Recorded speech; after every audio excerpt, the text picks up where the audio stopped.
मोहदाळ माझे कोण निरशील, तुझ वीण दयाळा सद्गुरु राया.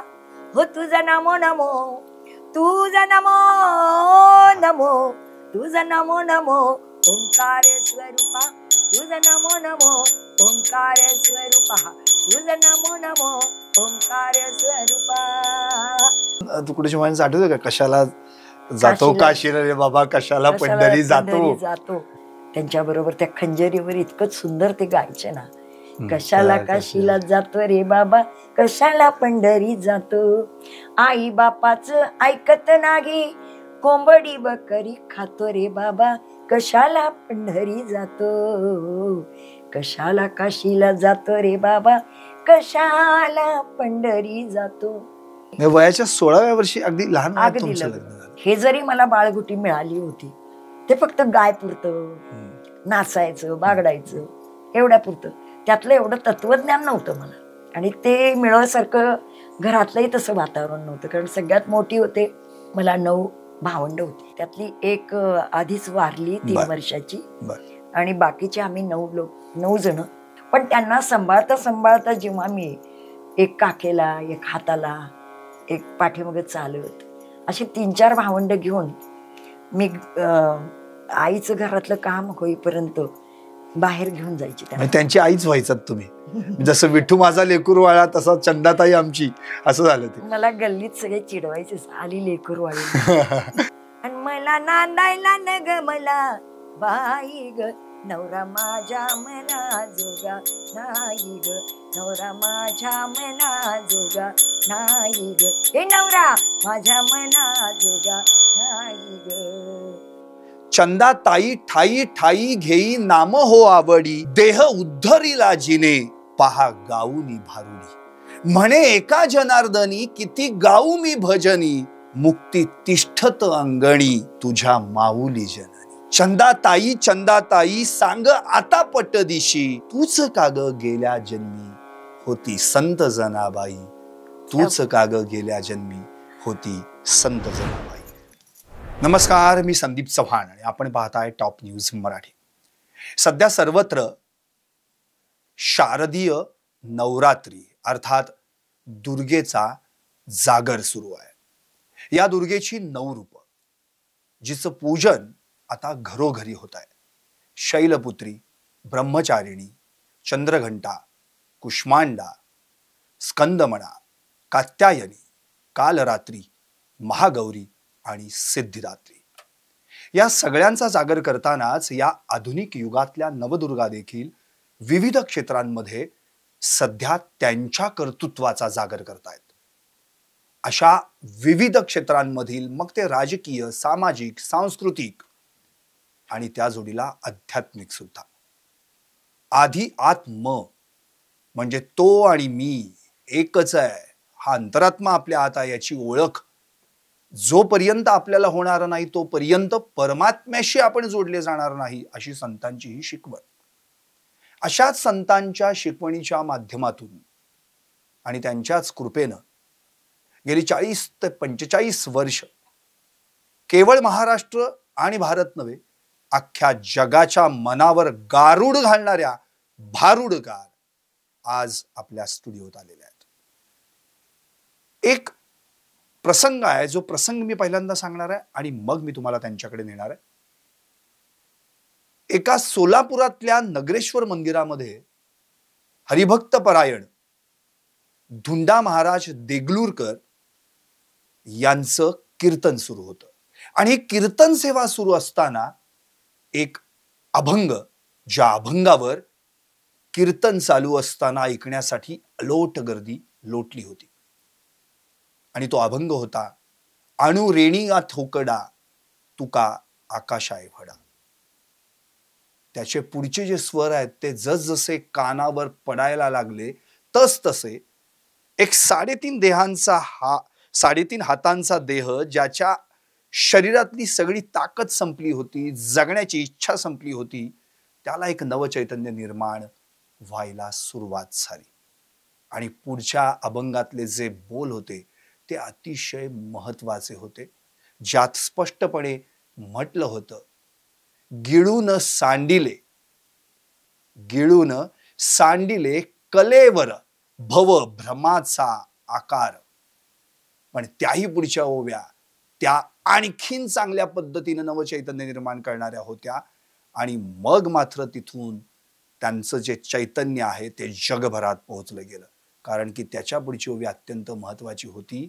सांडिली त्रिपुटी, सत्व रज तम हे तिन्ही गुण जाळून निघाले आणि दीप उजळला घटी, तुका म्हणे आता उरलो उपकारा पुरता. तिथेच क्षयरोगानं ग्रस्त झालेली एक स्त्री आपल्या नवचैतन्याच्या माध्यमातून जगण्याची उर्मी घेऊन जगासमोर उभं राहिली. आणि याच 3.5 हातांच्या देहानं नंतर अनेक देहांमध्ये आपल्या आध्यात्मिक स्वरूपानं ताकद उभी केली. आता ही व्यक्ती जी जगालाही माहिती आहे, तिची ख्याती कीर्ती, भारुडातलं वादळ अर्थातच चंदाताई तिवाडी. आज त्या आपल्या स्टुडिओमध्ये आलेल्या आहेत आणि आपण त्यांच्याशी संवाद साधणार आहोत. चंदाताई, आपलं टॉप न्यूज मराठीमध्ये हार्दिक स्वागत. नमस्कार, धन्यवाद. खरं तर हा प्रसंग जो तुमच्या आयुष्यात एक नवचैतन्य उभारी करून देणारा होता आणि तो संपूर्ण विश्वाला या भारुडाच्या माध्यमातून आज तुम्ही गेली अनेक वर्ष सेवेच्या माध्यमातून या सगळ्या गोष्टी इथपर्यंत पोहोचवलेल्या आहात. मला आता पहिला प्रश्न तुम्हाला हाच विचारावासा वाटतो की जे धुंडा महाराज देगलूरकरांचं कीर्तन तुम्ही ऐकत होतात त्यावेळची तुमची परिस्थिती आणि आज 76 वर्षानंतर तुमची परिस्थिती, याच्यातला फरक काय जाणवतो? आता फरक म्हणजे काय आहे, स्वतःला जगता आलं, आपण इतरांना पण जगण्याची उर्मी द्यावी, एवढा एक भाव मनामध्ये निर्माण झाला. आपलं स्वतःचं प्रपंच आणि आपलं स्वतःचं पोट कोणी भरतं? पोट भरण्यापेक्षा सुद्धा त्यांच्यामध्ये ज्ञान देणं, किंवा जगातली एक स्त्री खचलेली आहे, कुजलेली आहे, गंजलेली आहे, तिला सुद्धा आपण बाहेर काढू शकतो. आज आपण निघालो तर इतरांना सुद्धा आपण ते देऊ शकतो. थोडासा हात मिळाला, बोट पकडलं तरी आपण खूप मोठ्या प्रवाहातून सुद्धा बाहेर येऊ शकतो. नाहीतर प्रवाहाबरोबर वाहत जाणारे अनेक विषय असतात, परंतु अध्यात्माच्या या छोट्याशा बोटाने, तसं तर मला बाळकडू जन्मापासून आईच्या गर्भातून मिळालेलं होतं, पण ह्या प्रवाहामध्ये मला आणखीन मोठी ताकद मिळाली, ती संत वाङ्मयाची. आणि म्हणून असं वाटलं की आता त्याच्याशिवाय आपल्याला दुसरा कोणता पर्याय नाही. आपण त्या तत्वानी आणि त्याच उद्देशाने समाजामध्ये वावरलं पाहिजे, बस. आणि ते समाजासाठी आपल्याला काही करता येतं का? एवढ्या एक जसं भारावलेलं असतो माणूस वेडानी, तसं ते एक वेळ घेऊन मी बाहेर पडले. आणि मग त्यातून निर्माण झालेली कार्यप्रणाली जी आहे ती आत्तापर्यंत सुरूच आहे, अजून काही थांबलेली नाही आहे. मनावर करीती गारुड तयास म्हणिती भारुड. खरं तर मुळात भारुड म्हणजे काय तर स्पष्टपणे त्यांनी स्वतःहून आपल्या या सगळ्या आत्तापर्यंतच्या प्रवासामध्ये सांगितलेलं आहे की मुळात ही संतांची रूपकं आहेत आणि त्या रूपकांच्या माध्यमातून विविध लोककलावंत असतील किंवा लोककलेच्या भूमिका असतील, त्यातून या सगळ्या संतांनी या भूमिका मांडल्या. खरं तर संत ज्ञानदेवांपासून ते अगदी आत्तापर्यंतचे जितके काही संत झाले त्या सगळ्यांनी देखील ही रूपकं मांडलेली आहेत. मला एक असं तुम्हाला विचारायचं की मुळात नेहमी असं आपण म्हणतो की भारुड म्हणली की फक्त संत एकनाथांचीच, पण तुमच्याच अनेकदा वेगवेगळ्या सादर केलेल्या भूमिकांमध्ये तुम्ही ज्ञानदेवांची पण, मुक्ताबाईंची पण, जनाबाईंची पण भारुडं आम्हाला ऐकवलेली आहेत. तर ज्ञानदेवांच्या भारुडांपासून जो काही प्रवास आहे तो एखादा भारुडाचा भाग तुम्हाला सांगता येईल? ज्ञानदेवांच्या संत ज्ञानेश्वर माऊलींच्या अनेक रचना आहेत, परंतु स्त्री एक सादरीकरण करताना मला जाणवलेलं आहे की पतिव्रता धर्म पहा हो माझा, आणि खूप कूट रूपक आहे. म्हणजे आता ज्ञानेश्वर महाराज एक संत श्रेष्ठ आणि पुरुषार्थ ज्यांच्यामध्ये होता, आता ते स्वतःला कशी स्त्री म्हणून घेतील आणि मग ते म्हणतात की पतिव्रता धर्म पहा हो माझा. सर्वापरी पतिभोगी जे ओझा. म्हणजे मी सगळ्यांसारखीच एक पतीला भोगते आहे आणि माझं पातिव्रत्य धर्म पालन करण्याची जी प्रवृत्ती आहे, जी व्याख्या आहे, ती समाजापर्यंत मांडण्याची त्यांनी जी काही एक मांडणी त्या रूपकातून दिली, ती खूप गांभीर्याने मला जाणवली. आणि म्हणून त्या रूपकातून मला समाजाला जोडता आलं की जेव्हा नव्हते कोठेच काही, चंद्र सूर्य तारा नाही, अवघे शून्यच होते पाही कानोबा तेरे तेरे ते. तिथं एक ढालगज निर्माण झाली. हे संत एकनाथ महाराजांच्या रचनेतून मला जेव्हा हे प्रखरतेने जाणवलं की अनेक दैवतांची पूजा करताना ते सगळेच एक आहेत, हे सांगण्यासाठी संत एकनाथ महाराजांनी ढालगज या विषयाचा जेव्हा मांडला एक चर्चेतून त्यांच्या किंवा त्यांच्या अभ्यासातून, तर त्यावेळेला मला त्याला जोडून असं वाटलं की पतिव्रता धर्म पहा हो माझा, सर्वापरी पतिभोगी जे ओझा, निर्गुण पती आवडे मज, आणि आधी माय पाठी झालीये बाज. ज्ञानेश्वर महाराजांनी इतकं सुंदर त्या पातिव्रत्याचं उल्लंघन केलेलं आहे, किंवा एक सूत्र त्याच्यातलं आम्हाला सांगितलेलं आहे की एकाग्रचित्त एकाच पुरुषार्थाबरोबर आपण राहणं हे समाजाला माहीत आहे पातिव्रत्य, पण आतमध्ये पती आहे आणि त्याच्याबरोबर ही प्रकृती, ही स्त्री आहे. पती जन्माला मासे उतरिता याची झाली गमी नवरी. ते आधी त्या प्रकृतीतून जन्माला येणारं जे बाळ आहे ते मूळ त्यांनी मांडलेलं आहे की आधी माया आणि मग हा पुरुष परमात्मा, आणि पुन्हा तो परमात्मा पुन्हा आणखीन त्याचा भोग घेतो त्या शरीरामध्ये.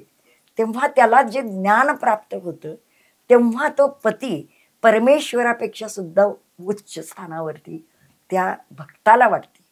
ही व्याख्या माझ्या संत ज्ञानेश्वरांनी आपल्या अनुभूतीतून मांडलेली आहे. आणि म्हणून पती जन्मला माझे नाही, पती जन्मला माझे उदरी, मी झाले तयाची नोवरी, पतिव्रता धर्म पहा हो माझा, सर्वापरी पतिभोगी जे ओझा, मी मायराणी पतिव्रता शिरोमणी, ज्ञानदेव निरंजनी क्रीडा करीव. आता निरंजनी क्रीडा करी म्हणजे काय, त्यांनी बाह्य स्वरूपामध्ये काहीच पाहिलं नाही, स्वतःला कुटीमध्ये बंद करून घेतलं. ताटी उघडा ज्ञानेश्वरा मुक्ताईंना सांगावं लागलं, आपल्याला स्वतःला ताटीत बंद करून घेतलं. का? कारण आतला पती आणि ही प्रकृती, हे पातिव्रत्याच्या पलीकडचं अनुभूतीतले जे शब्द आहेत त्यांनी अनुभवाने घेतलेले आहेत.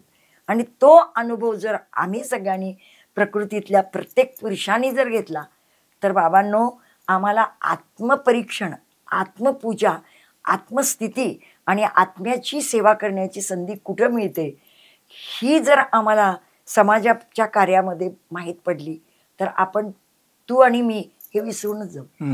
मी तूपणाची झाली बोळवण, मी तूपणाची झाली बोळवण.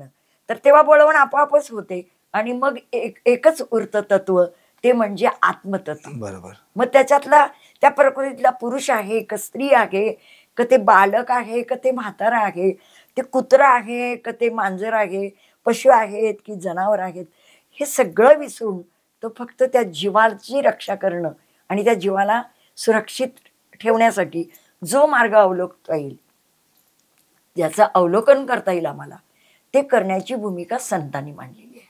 आणि त्यातले सर्वश्रेष्ठ, अगदी जगात प्रसिद्ध नाही, जगाला निर्माण करण्याची भूमिका मांडणारे संत श्रेष्ठ जर ज्ञानेश्वर महाराज वारकरी संप्रदायाचा पाया आहे. आणि ज्ञानदेवे रचिला पाया, तुका झालास हे कळस, ही जी मालिका आहे आमच्या संतांची, ती संत मालिका ज्ञानेश्वरांच्या या विचारातून निर्माण झालेली आहे असं मला तरी वाटलं. आणि म्हणून तिथून मला जगता आलं की त्रिपुटी म्हणजे आमचं ज्ञानचक्र. ज्ञानचक्र कोणतं आहे तर आमचं कपाळ. कपाळाचं, मस्तकाचं जे सेंटर आहे तिथं त्रिपुटीचं स्थान आहे. आणि या संपूर्ण शरीरातल्या सत्वगुणांच्या, रजगुणांच्या आणि तमोगुणांच्या पलीकडे जाऊन ही सात्विकता ज्या ज्ञानचक्रातून निर्माण होते आणि मग ब्रह्मचक्रापर्यंत जाण्याची जी आमच्या शरीरातली अष्टचक्र आहेत ते सप्तचक्रांना भेदून ज्ञानचक्रापर्यंत येतात. ती ध्यान योग साधना संत ज्ञानेश्वरांच्या माध्यमातून समाजाला तळागाळातल्या अज्ञानांना कळण्याची भूमिका या एका अभंगातून मला तरी जाणवली. वा. आणि म्हणून या रूपकाचा जो वापर मला जिथं करता येईल तिथं मी करत असते. नक्कीच. चंद्रभागेच्या तीरी ज्यांनी हा सगळा त्यांचा आतापर्यंत आयुष्याचा प्रवास केलेला आहे, इतकंच नव्हे जन्मच पंढरपूरचा, चंद्रभागेवर अनेकदा स्नान घडलं, महाद्वारावर बागडलात तुम्ही आणि थोर राष्ट्रसंत तुकडोजी महाराजांच्या अंगखांद्यावर खेळलेला आहात तुम्ही. त्यामुळे तो नेमका काय प्रसंग आहे की राष्ट्रसंत तुकडोजी महाराज यांच्याच व्यासपीठावर शेजारी बसून तुमची त्यांची खंजिरी भजनं ऐकत होतात? राष्ट्रसंत तुकडोजी महाराजांचं जे मोजरी गाव आहे गुरुकुंज आश्रम, तिथं माझ्या आजोबा आजींचं वास्तव्य होतं. माझ्या आईचा जन्म तिथला. विदर्भातलं हे मोजरी गाव आणि अंजनवती अजंटी म्हणून माझ्या आईचं सासर म्हणजे माझ्या वडिलांचं गाव. आणि तिथले जे संबंध आई वडिलांचे, लग्न झालेलं खूप लहान वयात माझ्या आईचं, आणि तिला बालपणामध्ये तुकडोजी महाराजांच्या सान्निध्यामध्ये ध्यान साधना त्यांच्याबरोबर राहणं, ते आमच्या आजीकडे जेवायला यायचे आणि घरगुती संबंध असल्यासारखे होते. तर लहान होती माझी आई आणि आषाढी वारीला पायी वारीला जेव्हा तुकडोजी महाराज निघायचे तेव्हा खूप टाळ मृदुंगाच्या आवाजामध्ये दिंड्या निघायच्या. आमची आई एकदा पळत पळत गेली आणि तुकडोजी महाराजांच्या कमरेला मिठी मारली आणि म्हणाली मला यायचंय तुमच्या वारीमध्ये. महाराजांनी एकदम हाक मारली, कोण आहे रे तिकडं, या पोरीला घेऊन तिच्या घरी सोडा, ही एखाद्याच न जाणो आपल्या बरोबर निघून येईल. तर आमच्या आजोबां आले तिथं आणि त्यांनी तिला धरलं बाजूला, तर रडत होती आमची आई. हे मला आई सांगायची की मग रडताना एकदम तुकडोजी महाराज म्हणाले, बेटा आत्ता ना तिथं खूप गर्दी आहे, तुझं एक काम करतो, तुझं घरच तुझं तिथं पंढरपूरला बांधतो. ती म्हणाली नाही मला यायचंय, हट्ट करत होती, खूप लहान होती.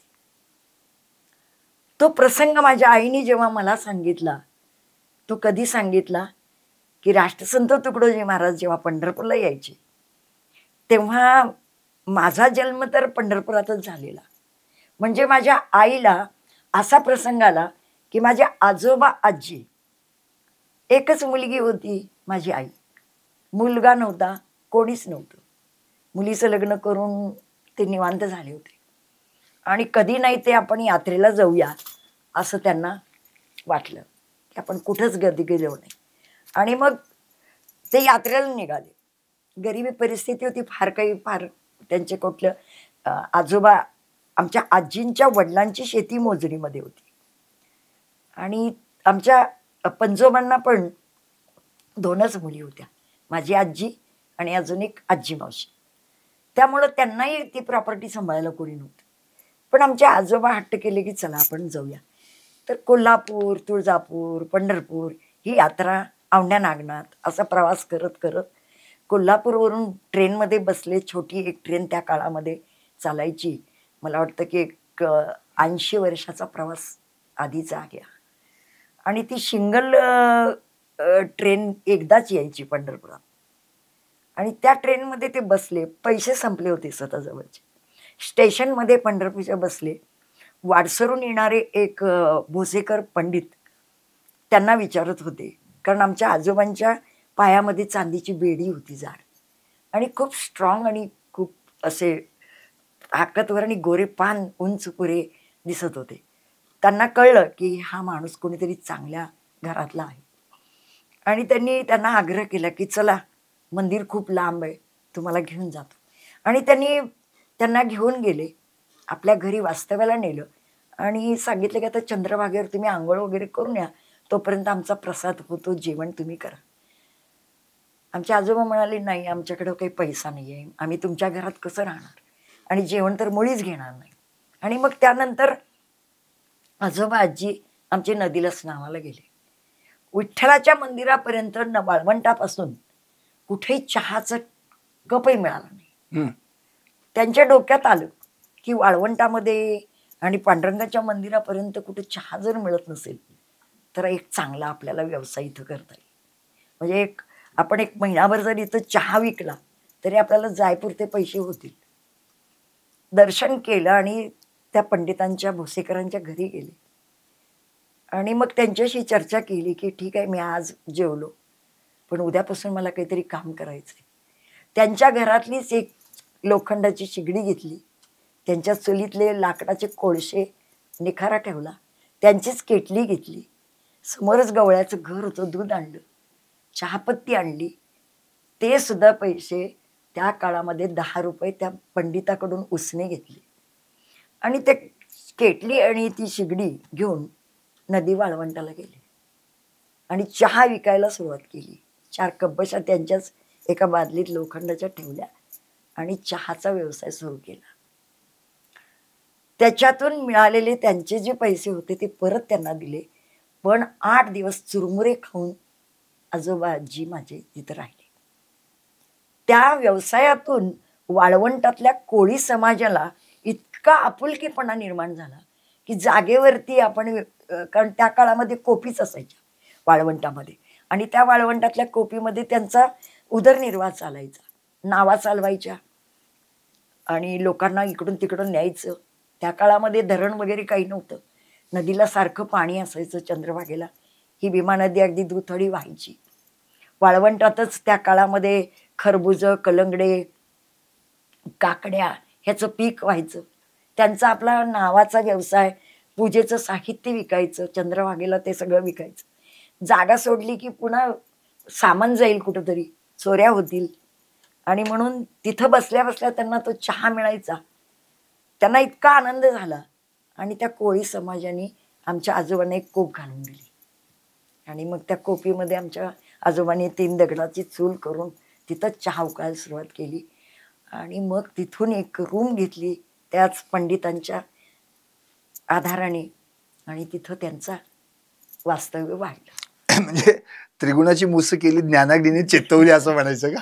आणि मग त्यांनी त्या पांडुरंगाच्या आणि त्या चंद्रभागेमध्ये स्वतःला एवढं वाहून घेतलं की लोकांची सेवा करायला इथं संधी मिळाली. त्याचा एक आनंद आणि स्वतःचं जगणं. मग नंतर वडिलांनी तुमच्या, म्हणजे आजोबांनी किटलीचा व्यवसाय, किटलीतून चहाचा, नंतर वडिलांनी डायरेक्ट हॉटेलच सुरू केलं? नाही, मग आजोबांच्याच काळामध्ये एकदा बांगड शेठ महाद्वारामध्ये त्यांचं धर्मशाळा आहे, तर स्वतः कलकत्त्याचे जे बांगड शेठ होते ते आलेले आणि वाळवंटाला अंघोळ करून चांगला माणूस दिसतोय म्हणून तर मारवाडीमध्ये बोलले आमच्या आजोबा त्यांच्याशी. तर त्यांचा चहा पिला त्यांनी आणि सांगितलं, तुम्ही इथं कोपीमध्ये काय, तुम्ही वरती या, माझ्या धर्मशाळेची तिथली जागा देतो. आणि मग आमच्या आजोबांना त्यांनी छोटीशी जागा दिली आणि बांगड धर्मशाळेलाच बाहेरच्या बाजूला त्यांना हॉटेल करता आलं. पण त्या काळामध्ये पंढरपुरामध्ये लायसन वगैरे काढण्याचं, काही व्यवसाय करण्याचं साधन नव्हतं किंवा ते ऑफिसेस नव्हते, जिल्ह्याला जावं लागायचं. आणि मग आमचे आजोबा ते हॉटेल मिळाल्यानंतर त्याचं लायसनशिवाय चालवायचं कसं, आणि मग लायसन काढायला सोलापूरला गेले आणि सोलापूरवरून एक शिवकरण मांगेलाल आणि त्या काळातले मेयर होते नगर परिषदेचे पारसमलजी, आणि त्या पारसमलजी मेयरने आपल्या समाजाचा एक माणूस इथं व्यवसाय करतोय, त्यांनी 3 दिवसामध्ये त्यांना लायसन दिलं आणि ते लायसन घेऊन येऊन त्यांनी अगदी म्हणजे कार्यशील असं ते हॉटेल चालू केलं आणि ते हॉटेल मग इतकं आवरे ना त्यांना. आणि त्या काळामध्ये माझा जन्म वाळवंटात असतानाच झालेला. माझ्यानंतर माझा एक भाऊ जन्माला आला तेव्हा आमचे वडील विदर्भात आमच्या आईला घेऊन गेले होते. मी छोटीशी आणि मी 1.5 वर्षाची असेल तेव्हा दुसरा भाऊ झाला. आणि 3ऱ्या डिलिव्हरीला जेव्हा आई आली आमची, तेव्हा आमच्या आजोबांचं ते हॉटेल आणि तिथलं सगळं वास्तव्य बघून मग आमच्या वडिलांना असं वाटलं की हे 2 जण एवढे थकलेले राबतायत, तर आता आपणही तिथं राहायला पाहिजे, कारण यांचं करणारं कोणी नाही आहे. आणि मग 3ऱ्यांदा डिलेव्हरीला माझी अजून एक बहीण जन्माला आली. म्हणजे माझ्या सहित आता 3 अपत्य माझ्या आईला झाले. आणि त्यामध्ये मला तो सहवास जन्मानंतरचा जवळजवळ एक 6 महिने मी बालवयामध्ये त्या वाळवंटातच मला त्या कोळ्याच्या बायका नाहू घालायच्या. तिथंच झोळी बांधलेली असायची कोपीमध्ये. आई सांगायची की तू तिथंच वाढलेली आहे. आणि मग त्या दिंड्यांचे वाळवंटातले प्रदक्षिणेला जाणारे जे भजनाचे टाळाचे आवाज आहेत ते गर्भावस्थेपासून तुला ऐकायला मिळाले. शिवाय तुकडोजी महाराजांचं माहेरचं सानिध्य तिथलंही संत. तुम्ही तो आई खिचडीचा डबा द्यायची, पापड लोणचं, ते मग मी मोठी झाले. म्हणजे शाळा शिकायला लागले. मी काहीतरी 3रीत असेल तेव्हा तुकडोजी महाराज दरवर्षीच यायचे ना. म्हणजे माझ्या जन्माआधीपासूनच ते येतच होते. ते संत तुकाराम महाराजांच्या मंदिरामध्ये उतरायचे. आणि त्याच मंदिरामध्ये तुकडोजी महाराजांच्या ओळखीमुळं आमच्या आजोबाजींना आणखीन एक हॉटेल उघडायसाठी तिथं जागा मिळाली होती. कारण आता वडील हे हॉटेल पाहत होते. राम भरोसे हॉटेल वडिलांनी ताब्यात घेतलं होतं. आणि कोळ्यांच्या सगळ्यांच्या म्हणजे ते गिराईक जे होतं ते सगळी कोळी होते. ते राम भरोसे का नाव ठेवलं गेलं? म्हणजे ज्यावेळेला लायसन काढायला गेले ना आमचे आजोबा त्यावेळेला तिथं विचारलं जात होतं की हॉटेलचं नाव काय. तर त्यांना काहीच सुचलं नाही. त्यांना एकदम त्यांचं स्वतःच रामनाथ नाव होतं. आणि रामनाथजी म्हणून त्यांचं नाव होतं. तर त्यांना असं वाटलं की आता मी काय हॉटेलला नाव देऊ, त्याचं सुचलं नाही. आणि एकदम त्यांनी असं सांगितलं की चला राम भरोसे देऊन टाका. आणि मग ते राम भरोसे नाव होतं. ते लायसन मग आमच्या वडिलांना देऊन ते हॉटेल वडील करत होते. त्या दरम्यानमध्ये आमच्या संत तुकाराम महाराजांच्या मठामध्ये खाली आमच्या आजोबाजींचं हॉटेल होतं. तर मी त्यांना डबा द्यायला जायची नेहमी जेवणाचा. मग तुकडोजी महाराज तिथंच वारीत उतरायचे. वारीमध्ये खूप गर्दी असायची. आणि मी खूप अशी म्हणजे 3रीत म्हणजे किती लहान असेल तर मी अशी तेवढ्या गर्दीतून त्यांचा महाराजांचा आणि आमच्या आजोबाजींचा 2 डबे पिशवीत घातलेले पळत पळत जायचे गर्दीतून. तर महाराज काय करायचे, उचलून तो डबा, आधी कोण आहे रे तिकडे, हा डबा घ्या पोरीच्या हातून, आणि ते उचलून मला मांडीवर घ्यायचे. लहान होते. आणि मग विचारायचे मला, तेरी माँ क्या करती है, आज क्या लाई है तू, क्या खाना बनाया. आम्ही मारवाडी असल्यामुळं ते माझ्याशी हिंदीमध्ये बोलले. ये बिटिया रानी क्या लाई, क्या लाई है बिटिया, आज तो तू बहुत अच्छी लग रही है, ये कहाँ से सिलाया फ्रॉक तेरा. म्हणजे फ्रॉक मध्ये असायचे. उगी आपलं त्यांना काहीतरी गप्पा मारायला त्यांना असं वाटायचं. ते मांडीवर घेतलेलं असायचं. आणि त्यांचा त्या काळातलं देशी गुलाबाच्या फुलाचा हार असायचा गळ्यात, गुलकंदाची लोक. आणि मग त्यांच्याशी बोलता बोलता मला काही एवढं तेव्हा नॉलेज नसायचं. मी आपली त्या गुलाबाच्या पाकळ्या काढायची, तोंडात खायची आणि त्यांच्या प्रश्नांची उत्तर. तुम्ही तिथंच गुलकंद करून टाकायचं. आणि त्यामुळं काय झालं की त्यांच्यातलं एक स्पर्श, शिवाय त्यांच्या बरोबर गप्पा मारताना बोलताना मला त्या वेळेला कळत नव्हतं की मला काय मिळालं. आणि मग तो प्रासादिक त्या फुलांचा हार, आज आपण विठ्ठलाच्या गळ्यातली तुळशीचा हार असेल तर आपण तो घरी घेऊन जातो, त्याला वाळवतो, त्याला आपण घरी सेवन करतो. कोरोनामध्ये त्या तुळशीचं काय महत्व आहे ते पांडुरंगाच्या तुळशीचं कोरोनाही सांगितलं. पण त्या काळातल्या गुलाबाच्या फुलांच्या पाकळीचा आज काय महत्व आहे हे मला आत्ता जाणवतंय की त्या संतांच्या सानिध्यातला तो माझा बालवयातला अज्ञानातलं ते मला मिळालेलं जे काही प्रासादिक होतं. आणि मग तेव्हा मला कळायचं की आज महाराजांचं भजन आहे. हनुमान मैदानामध्ये त्यावेळेला पंढरपुरामध्ये एकच मैदान होतं, फार विस्तारित पंढरपूर नव्हतं. आणि त्या हनुमान मैदानामध्ये खूप मोठ्या स्टेजवर त्यांचं भजन आणि शाहीर अमर शेख यांचे शाहिरी पोवाडे हे 2 कार्यक्रम सलग असायचे. त्यांच्या आधी भजन व्हायचं मग ते व्हायचं. त्यामुळं मला थोडासा गाण्याचा छंद होता लहानपणापासून, तर मला ते आवडायचं.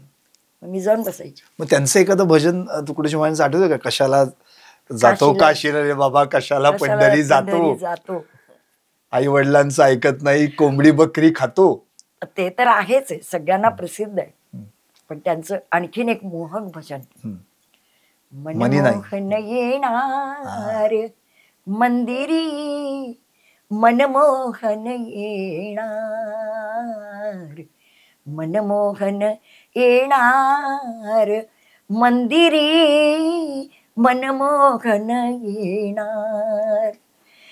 हार फुलांनी सजवून सारे, दीप उजळून जाणार मंदिरी, मनमोहन येणार, मनमोहन येणार मंदिरी, मनमोहन येणार. वाह. हे त्यांचं जे काही आत्मिक तत्वज्ञान होतं, म्हणजे ध्यान साधना, त्या भजनाला एक उंची जी होती त्यांची विचारांची, त्या मला त्या भजनात जास्त जाणवली. आणि म्हणून ते भजन मला खूप आवडलं. त्यांच्याबरोबर त्या खंजरीवर इतकंच सुंदर ते गायचे ना. आणि मग हे तर काय आहे, ग्रामीण लोकांना, ज्या अज्ञान लोकांना, त्यांच्यासाठी ते होतं. कशाला काशीला जातो रे बाबा, कशाला पंढरी जातो, आई बापाचं ऐकत नाही, कोंबडी बकरी खातो रे बाबा, कशाला पंढरी जातो, कशाला काशीला जातो रे बाबा, कशाला पंढरी जातो. साधू संताचे ऐकत नाही. अरे गावामध्ये तुझ्या शाळा नाही, मुलांना शाळा नाही, पण शहरी धर्मशाळा तू जोडतो, तीर्थी धर्मशाळा का तू जोडतो, याने निघतो का जीवनात अर्थ, आणि कशाला पंढरी जातो रे बाबा, कशाला काशीला जातो. म्हणजे त्या भजनातून त्यांचं हे तत्वज्ञान जे होतं ते सामाजिक दृष्ट्या होतं, की घरी तुझ्या अडाणी मुलं आहेत, गावामध्ये शाळा नाही, आणि गावामध्ये तुझ्या मंदिरं तू उभी केलीस, त्या मंदिराचा काय अर्थ आहे. त्यापेक्षा विद्यार्थी शिकले पाहिजे, मुलं शिकली पाहिजे. हे तत्वज्ञान ते सहजासहजी त्यांच्या भजनातून द्यायचे. आणि ते भजनातलं तत्वज्ञान तेवढ्या बालपणामध्ये माझ्यात रुजलं. आणि म्हणून मला असं सारखं वाटत होतं, म्हणजे बालपणामध्ये खेळताना सुद्धा मैत्रिणींबरोबर जरी मी खेळत होते तरी सुद्धा मला त्यांना काय नाही आहे, त्या मुलीला केसाला तेल नाही आहे हे मला जाणवलं की मी घरातनं तेलाचा डबा, कारण हॉटेल होतं, बरोबर, घरात तूप तेल सगळं सधन होतो आम्ही, आणि खूप हॉटेलमध्ये पदार्थ व्हायचे. तर शाळेमध्ये डबा सुद्धा मला तो हॉटेलच्या फराळातच असायचा, शंकरपाळे आहे, भजे आहे, ते न्यायचं. पण मला ते आवडायचं नाही. मी माझ्या मैत्रिणीचा भाकरी आणि चटणीचा डबा घ्यायची आणि माझं नेलेलं हॉटेलचं त्या मैत्रिणींना वाटायची. त्यातून माझ्या खूप मैत्रिणी जोडल्या गेल्या होत्या. म्हणजे जवळजवळ मी लहान होते तेव्हा खूप मैत्रिणी, माझ्या लग्नामध्ये 12 मैत्रिणी लग्नात होत्या. आमचे वडील इतके रागवायचे, एवढ्या पोरी गोळा करून तू लग्नामध्ये तू कुरवल्या आणल्यास एवढ्या. आणि माझं लग्न जेव्हा झालं ना सर, त्यावेळेला एक बंदी आली होती. मला वाटतं त्यावेळेला उकिरड्यावरती पत्तरवाळ्या जरी दिसल्या तर दंड होत होता. मला आठवतं की 65ला झालं होतं. आणि 65ला लग्न आपले सहकार मंत्री शंकररावजी मोहिते पाटील आणि त्यांचे चिरंजीव विजयदादा मोहिते पाटील, त्यांचं माझ्या 15 दिवस आधीच लग्न झालं होतं माझ्या लग्नाच्या. तर त्यांचं जेवणावळीला त्यांना सुद्धा दंड बसला होता. केस झाली होती आणि त्याच्या 15 दिवसांनी माझं लग्न होतं, त्यामुळे मला ते आठवतं. तर माझ्या वडिलांनी घरात भट्टी खोदली होती आणि गच्चीवरती वराड जेवायला घातलं आणि ताटात जेवण दिलं होतं. त्या पत्रावळ्या टाकायलाही नको आणि बाहेर काही प्रदर्शन नको. जास्त गर्दी नाही, गोंधळ नाही. वयाच्या 16व्या वर्षी अगदी लहान लग्न झालं. 15 संपलंच होतं. म्हणजे बघा की आता ऑक्टोबरमध्ये जन्म, डिसेंबरात लग्न, 9/12/65. बरोबर. तर अशा त्या सगळ्या प्रसंगातून मला खूप काही अनुभवायला मिळालं. पण लग्न झाल्यानंतरचा जो प्रवास आहे तो खूप, म्हणजे मी अल्लडच होते.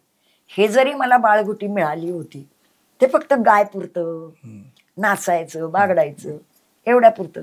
त्यातलं एवढं तत्वज्ञान नव्हतं मला. आणि ते मिळवण्यासारखं घरातलंही तसं वातावरण नव्हतं. कारण सगळ्यात मोठी होते, मला 9 भावंड होती. तुम्ही मिळून 10 जण?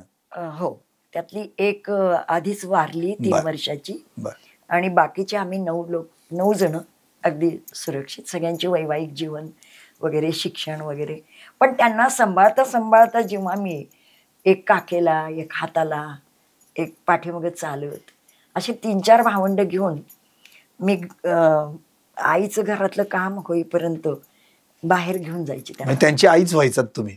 जसं विठू माझा लेकूरवाळा तसा चंदाताई आमची, असं झालं ते. मला गल्लीत सगळे चिडवायचेच, आली लेकूरवाळी. बरं, आता हे सगळं जे आहे, हा प्रवास म्हणजे एकतर श्रवण तुम्हाला घडलंच होतं बालवयामध्ये राष्ट्रसंत तुकडोजी महाराजांची भजनांच्या माध्यमातून, अगदी मनी नाही भावरे देवा मला पावरे आणि ह्या सगळ्या गोष्टी. प्रत्यक्षात तुमच्या अंतरी भारूड उतरलं ते मग नंतर लग्नानंतरचा तो प्रवास आहे. आणि तो जो नगरेश्वर मंदिरातला जो प्रसंग आहे, तर नगरेश्वर मंदिरात मध्ये कधी प्रसंग आला की लग्न होऊन गेले आणि घुंगटमध्ये होते. आणि त्याच्यानंतर 15 वर्ष माझा जो काही संघर्ष चाललेला होता. पहिला मुलगा झाला, दुसरा मुलगा झाला आणि 3ऱ्या मुलीच्या वेळेला मी टीबी पेशंट होते. आणि त्यामुळं टीबी ग्लॅन्स होत्या मला. त्यामुळं गळ्याला गंडमाळा, गंडमाळा त्या काळामध्ये त्याला, आता गंडमाळा म्हणायचे, आता त्याला टीबी ग्लॅन्स म्हणतात. पण त्या काळामध्ये मग खूपच खचून गेलेली आणि तब्येत साथ देत नव्हती. आणि गळ्याला त्या गाठी असल्यामुळं खाणं पिणं पण खूप कठीण होतं. लिक्विडवरती राहणं आणि डॉक्टरांकडे गेलं की ते ऑपरेशन करा म्हणायचे. बरोबर. पण ऑपरेशन केल्यानंतर सुद्धा त्याची गॅरंटी नाही. आणि म्हणून मला नेलं होतं, अगदी ऑपरेशनला टेबलवर घेतलं होतं. पण ते जेव्हा माझ्या मिस्टरांशी बोलत होते डॉक्टर ऑपरेशन थिएटरमध्ये, इथे एक सही करा, तर ते म्हणाले मी बाहेर फॉर्मवर सही केली आहे, आता कशाला करायची? नाही म्हणाले, हे नाजूक अवयव आहे, एखाद्या वेळेस कुठली नस त्याच्याबरोबर जर कट झाली तर तुम्ही गॅरंटी, आम्ही गॅरंटी देत नाही, नो गॅरंटी. हे मी ऐकलं टेबलवर.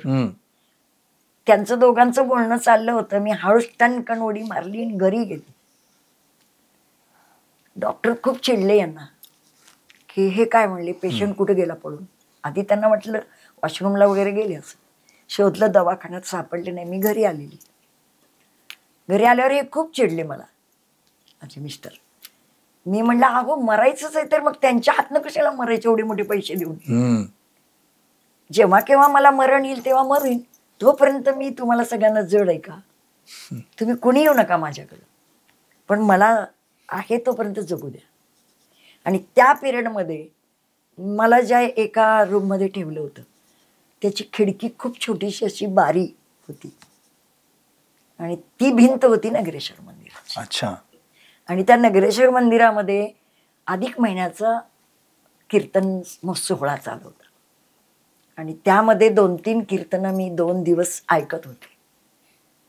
पण 3ऱ्या दिवशी मी जेव्हा गेले, एक त्राण अंगात आणून बसत उठत की नाही, आता आपण जगायचंय तर हे साधन आपल्याला अत्यंत आवश्यक आहे.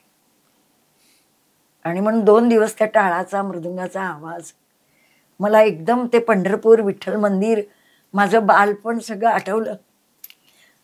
आणि मी त्या पायरीवर जाऊन बसले नगरेश्वर मंदिराच्या आणि तो जो अभंग मी ऐकला आणि हरिभक्त परायण संत दुण्णा महाराजांनी तो इतका सुंदर सोडवला, तो माझ्या संपूर्ण आत उतरला. आणि म्हणून दीप उजळला घटी हा जो शब्द आहे तो माझ्या आतल्या आत्मचैतन्याला जागृत करणार होता. आणि म्हणून दीप जो उजळला, शरीर हे घट आहे आणि आत्मज्योत ही प्रज्वलित होणं फार कठीण आहे. पण माझ्या त्या एकांताने आणि वैराग्याने मरणास्त झालेल्या त्या शरीराला मी त्यागून दिलेलं होतं आणि त्यामुळं मला तो अर्थ माझ्यामध्ये उतरवण्यासाठी फार वेळ लागला नाही. तिथून कीर्तन संपलं आणि लोक बाहेर पडायला लागले होते. मला उठता येत नव्हतं. 2 महिलांनी मला धरून उठवलं. आजही मला असं थरथरल्यासारखं होतंय तो प्रसंग आठवला तर. आणि मग त्यांनीच मला घरी सोडलं. पण त्या दिवशी नंतर मी 4ही कीर्तनाला गेले. म्हणजे तुमचं ऑपरेशन तिथंच व्हायचं होतं? हे ऑपरेशन संतांनी ऑपरेशन केलं, त्यासाठीच त्या टेबलवरून उठवलं? नाही, त्याच्यामध्ये मला आयुर्वेदिक इंडी सालुडगी विजापूरच्या पुढं कर्नाटकात नेलं. एका बिडी कामगारांनी सुचवलं आमच्या मिस्टरांना की आपण तिथे घेऊन जाऊ भाभींना. माझे मिस्टर बिडी कारखान्यात काम करत होते. तर त्या आजींनी सुचवल्यामुळे ह्यांना जरा पटलं आणि म्हणून तिथं गेल्यानंतर त्यांनी मला आयुर्वेदिक जे औषध दिलं होतं त्या औषधाने माझी ती गंडमाळा नंतर त्या बाहेर पडल्या. आणि मग ते औषध आणि महाराजांचं त्या अभंगातला म्हणजे आयुर्वेदिक आणि आध्यात्मिक या दोन्ही दवा तुमच्यासाठी दुवा ठरल्या? दुवा ठरल्या, अगदीच, नक्की. बरोबर. आता ते जेव्हा त्यावेळी तुम्हाला असं वाटलं की बस आता जगायचं तर स्वतःसाठी, आता जगायचंय, करायचंय, आणि मग तुम्ही तिथून तुमचा पुन्हा एकदा प्रवास झाला. लहानपणात तुम्ही तुमच्या मग त्या मंदिरात मी जायला लागले. मला तेवढी एक ऊर्जा निर्माण झाली आणि ती ऊर्जा मला जगण्यासाठी खूप पुरेशी होती त्या काळात. म्हणजे बुडणाऱ्याला काडीचा आधार म्हणतो तो मला खूप मोठा आधार मिळाला. बरोबर. आणि जगण्याची ऊर्जा मिळाल्यामुळं मला म्हणजे माझी शिलाई मशीन होती. मग मला असं वाटायला की आपण आता काहीतरी काम केलं पाहिजे. आता मुलांना शाळा वगैरे हे सगळं बघितलं पाहिजे. आणि मग मी माझा प्रपंच आणि परमार्थ याला मी जोडून ठेवलं. आणि त्यातून मग मला पंढरपूर सुट्टीला गेल्यानंतर असं वाटलं की त्या पिरियडमध्ये माझ्या मिस्टरांची नोकरी सुटली आणि आता एवढ्या मोठ्या अर्धवयामध्ये त्यांना पुन्हा दुसरी नवी नोकरी सोलापूरसारख्या मोठ्या शहरात मिळणं फार कठीण होतं. आणि म्हणून मी निर्णय घेतला की पंढरपुरामध्ये आपण राहायचं. आणि तोपर्यंत माझी तब्येत बरीच काही चांगली झाली होती. शिलाई काम करत होते. आणि सुट्टीमध्ये गेल्यानंतर निर्णय घेतला की तिथे आपल्यालाच करून मुलं सांभाळायची. बरोबर. शहरामधलं महागाईचं जगणं आणि पंढरपूर हे आपलं पूर्वीपासूनचं छोटंसं गाव आहे. आपल्याला इथला सगळा परिचय आहे. तिथं घोंगटमधून मी कधी बाहेर गेलेली नव्हते. तिथलं मार्केट वगैरे मला जास्त माहीत नव्हतं. बंधनं असायची सगळी. आणि म्हणून मी पांडुरंगाच्या मंदिरात गेले, डोकं ठेवलं पायावर आणि म्हणलं मी आज तुझ्या पायावर डोकं टेकते. मला इथं राहायचंय. तुला कसं सांभाळायचं ते सांभाळ, पण मी आता तुझे पाय सोडणार नाही. आणि तो निर्णय घेतला. आई वडिलांना सांगितलं. वडील खूप रागवले, नाही राहायचं इथं, तिथं भांडे घासून खा, पण इथं नाही राहायचं. पण मी नाही म्हटलं, मला राहायचंय. मी तुमच्यातली एक वाटी सुद्धा घेणार नाही. मग भाड्यानं खोली घेऊन राहिलात का तुम्ही? भाड्याची खोली केली, अगदी 2 वाडा सोडून माहेरीच्याच गल्लीमध्ये. कारण वय फार नव्हतं. बरोबर. आधार पण पाहिजे. आणि म्हणून तिथं राहिले. एक लोखंडी स्टोव दिला माझ्या आईनी. एक जर्मनचं कुकर, त्याच्यातच पाणी तापवा, त्याच्यातच आंघोळ्या बिंगोळ्या करायला ते झालं आणि त्याच्यातच भांडी लावायची कुकरची. असा संसार सुरू झाला. आणि शिलाई काम मला मिळत गेलं. मुलांना शाळांमध्ये टाकलं. 2 नंबरचा मुलगा इंग्लिश मीडियमला टाकला. पहिला मुलगा हायस्कूलला 5वीला गेला आणि मुलगी तिथं गेल्यानंतर 1लीला घातली. अच्छा. तर हा माझा संसाराचा गाडा ओढता ओढता 7-8 महिन्यांनी माझे मिस्टर आले. आधी नको म्हणत होते, सासरी राहायचं नाही. आले, त्यांनाही नोकरी लागली कापड दुकानी. आणि झालं. किती लागतं 2 वेळचं सगळ्यांचं पोट भरायला. भगवंतानी पांडुरंगाने दिलं. बरोबर. मग भारुडाशी कनेक्ट जेव्हा तुम्ही पर्यंत झालात, ते एक नाव आहे बाळासाहेब देहूकर म्हणून. ते तुम्हाला जेव्हा त्यांची आणि तुमचा जो प्रसंग आहे तो प्रसंग काय, जिथून मग आकाशवाणीचा प्रवास आणि मग सगळाच तुमची वाणी अख्ख्या आकाशामध्ये पोहोचली? आकाशवाणीनीच भारूड सुरू केलं. तो प्रसंग म्हणजे माझं माहेर आणि मी जिथं राहत होते माझ्या सांसारिक जीवनात, तर माझ्या शेजारीच देहूकरांचा वाडा आहे आणि बालपण पण आमचं तिथंच गेलेलं. त्यामुळं ज्ञानेश्वर महाराज, जे संत ज्ञानेश्वर माऊली, बाळासाहेबांचे वडील माऊली माऊली महाराज आणि त्यांची बहीण, ह्या सगळ्या माझ्या वर्ग मैत्रिणी. बरोबर. त्यामुळं आम्ही मोठे होईपर्यंत सगळे एकत्र होतो. अगदी माऊलींच्या लग्नात मी वराळात गेलेली, बर. खूप छोटी होती. तर मग बाळासाहेब हे त्यांचे पहिले सुपुत्र. आमचं जेव्हा मी पंढरपुरात राहायला गेल्यानंतर नगरेश्वर मंदिरातून मी भजन जे गात होते तिथं किंवा ते ऐकलेलं होतं, ती मी घरात गुणगुणायची. मी गात होते. माझ्या आईने मला 5 टाळ आणून दिले आणि म्हणली, तू इतकं चांगलं भजन करते, ह्या साळकाया सगळ्या मैत्रिणी गोळा करून गप्पा मारती, त्याच्यापेक्षा तू त्यांना भजन शिकव. माझ्या आईला पण खूप गोड गळा होता आणि तुकडोजी महाराजांच्या तिथं सानिध्यात राहिल्यामुळं तिला त्या गाण्याची आणि भजनाची आवड होती आणि माझे भजन ऐकून आमची आई खूप कौतुक करायची. आणि म्हणून, कारण लहानपणी सुद्धा मी काहीतरी ऐकून महाद्वारामध्ये दिंड्या यायच्या, त्या आईला ऐकवायची, त्या आईला ऐकवायची. पहिला श्रोता आईच. त्यामुळं तिला बसवायची मी खुर्चीत आणि मी तिच्या समोर म्हणायची, तर तिला खूप कौतुक वाटायचं. त्यामुळं आत्ता एवढ्या वयामध्ये माझ्या त्या दुःखाच्या प्रसंगामध्ये तिने मला माझे 5 टाळ हातात दिले आणि मला ते भजन तिथं मंडळ सुरू करायला लावलं. मग आम्ही आपल्या 4-5 जणी बसून आईच्या पुढं भजनं म्हणायचो.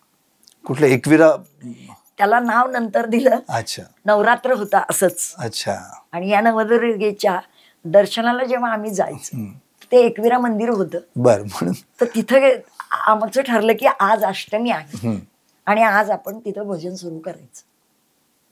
मग त्या अष्टमीच्या भजनाच्या निमित्ताने मी तिथल्या पुजाऱ्यांना सांगितलं, आज आम्ही भजन करणार आहे, तर आम्हाला संधी मिळेल का या नवरात्रात? तर ते म्हणाले की ठीक आहे ताई, करा.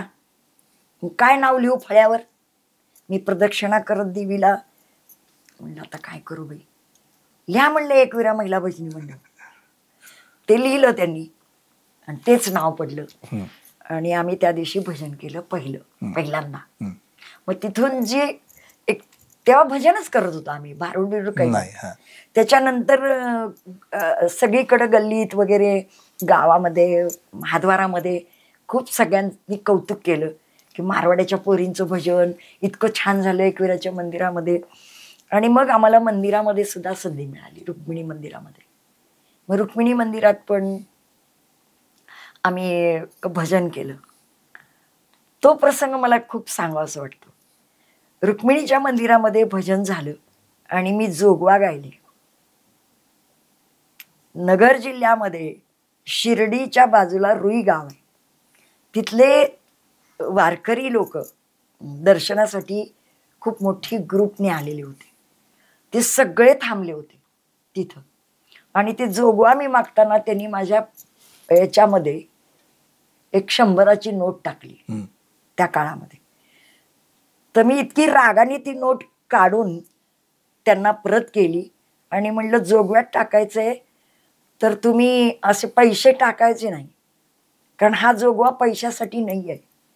तुम्हाला टाकायचं असेल तर तुमची विकृती टाका, विकार टाका, तुमची व्यसनं टाका.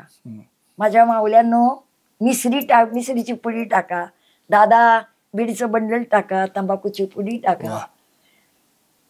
पैशासाठी जोगवा नाही आहे. संत एकनाथ महाराजांनी जोगवा मागितला तो विकारांचा मागितलाय. जे निर्गुण आहेत आमच्यातले, सत्वगुणाचा आपण वापर केला पाहिजे आणि जी विकृती आहे ती टाकली पाहिजे, असं मी त्या जोगव्यातून तेवढं बोलले आणि त्यांना इतकं आवडलं.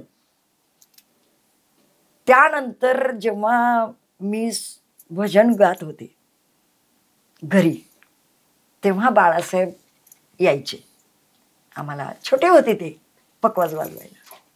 आणि मग ते म्हणायचे की चंदाताई तुझं किती छान भजन आहे, तू एक काम कर, भास्कर महाराजांच्या कीर्तनाला मी पकवाज वाजवायला रेडिओला जाणार आहे, तू आकाशवाणीचा फॉर्म भर. मी म्हणलं नाही रे बाबा, आमचा आवाज इथं कुत्रे ऐकणार नाही, तिथं कुठं आकाशवाणीला चाललो.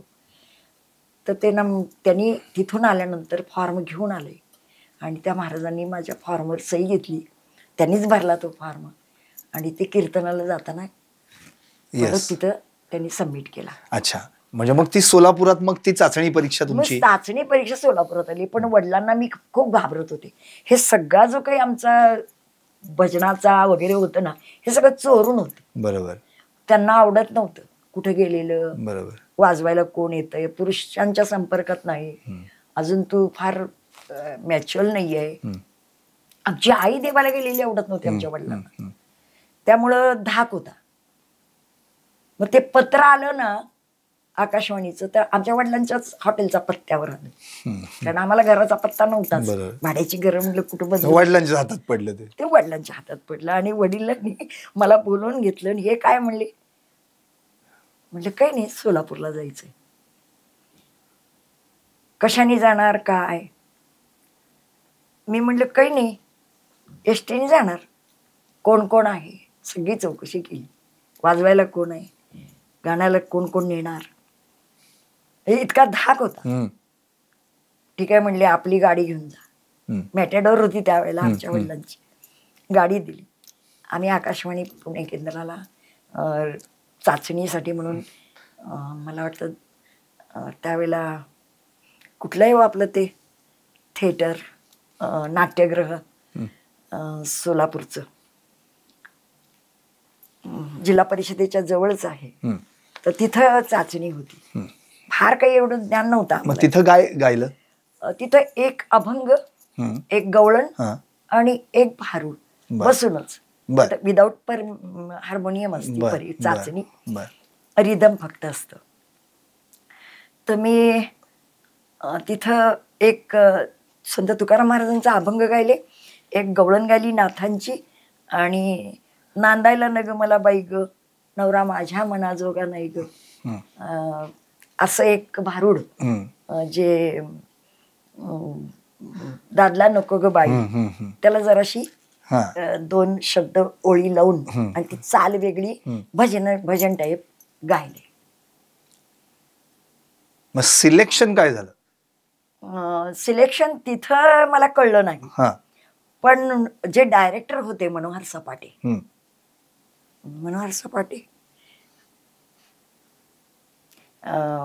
तर त्यावेळेला ते माझ्या जवळ येऊन बसले, पण मला कल्पना नाही ते कोण होते. तर त्यांनी मला विचारलं की ताई तुम्हाला किती भारुड पाठ आहेत? मी म्हणलं असतील 1-2-3 भारुड आहेत.